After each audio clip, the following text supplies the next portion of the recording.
Hi friends, ఈరోజు మనము ఈ వర్క్ చేసుకున్నాం కదా, ఈ వర్క్ బ్లౌజ్ని మనం ఎలా కట్ చేసుకోవాలన్న విషయాన్ని చూపిస్తాను. చూడండి, వర్క్ని కరెక్ట్గా మిడిల్లోకి ఇలా నెక్ ఉంది కదా, నెక్ దగ్గర ఇలా మార్క్ చేసుకోండి, మెన్షన్ చేసుకొని కరెక్ట్గా ఇక్కడికి ఫోల్డ్ చేసుకోండి.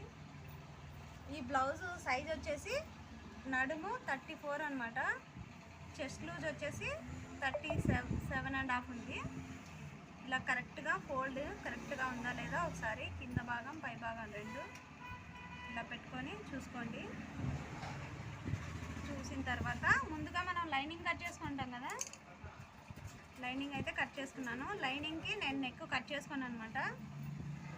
ఎందుకంటే నెక్ ఇది వర్క్ చేసినాం కదా, వర్క్ బ్లౌజ్కి కొంచెం బ్రాడ్గానో తక్కువ వస్తుంది, అప్పుడు మనకి ఎక్కువ తక్కువ రావడం అవుతుంది అనమాట.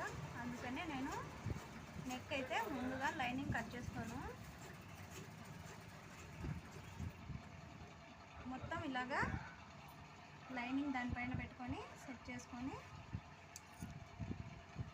ఒకసారి బ్లౌజ్కి మెజర్ బ్లౌజ్కి కరెక్ట్గా విత్ సరిపోతుందా లేదా ఒకసారి చెక్ చేసుకున్నాము.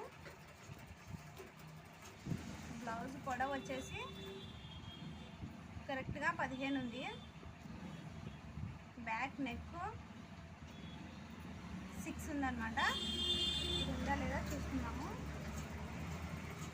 బ్యాక్ నెక్ వచ్చేసి 6 కదా చెప్పాను, 7 ఉంది, నాకైతే సరిపోతుంది. బ్లౌజ్ పొడవు కరెక్ట్గా ఇక్కడ కుట్లోకి కరెక్ట్గా 15 అనమాట. ఇక్కడికి కుట్లోకి వదులుతాను, ఇక్కడ వదులుతాను, కరెక్ట్గా 15 వస్తుంది. ఇప్పుడు నేను దీన్ని కట్ చేస్తాను. చూడండి, మనం మార్క్ చేసిన దగ్గర కాకుండా కొంచెం లోపలికే కట్ చేసుకోవాలా, ఎందుకంటే కింద వర్క్ ఉంది కదా, వర్క్ కట్ అవుతుందని లోపలికే కట్ చేసుకున్నాము.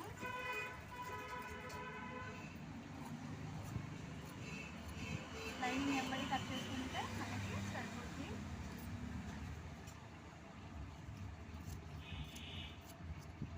ముందుగా మా ఛానల్ని కొత్తగా చూస్తున్నట్లయితే ప్లీజ్ సబ్స్క్రైబ్ చేయండి, లైక్ చేయండి. ఇలాంటి మరెన్నో ఇంట్రెస్టింగ్ వీడియోస్ మీకు మేము షేర్ చేస్తామన్నమాట. చూడండి, కరెక్ట్గా మన లైనింగ్ ఎంత ఉందో అంత వచ్చేసింది అనమాట.